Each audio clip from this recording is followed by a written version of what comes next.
a'a mutanen ga zurikan ku nan fa zubar durin fa amana ta kai miki billahi lazi amana ta kai miki dole sai kun kai gaisuwa yau dan bura ubanku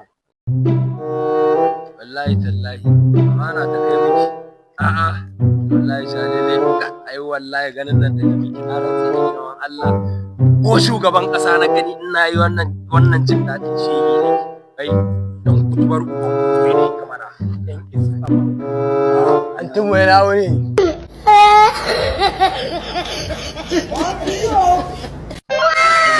mawaye ne sa kuke san ana ce mahaukaci so kuke yi iyayen yarinyar nan su gane ni da gaskiya mahaukaci Una fuck you shit man. Na wani ku wani lahiya to yayi ku ya kowa fatan dai duk duniya lafiya wannan kai so a sha fatan dai duk duniya lafiya wannan kai so kai sanin ce koma gida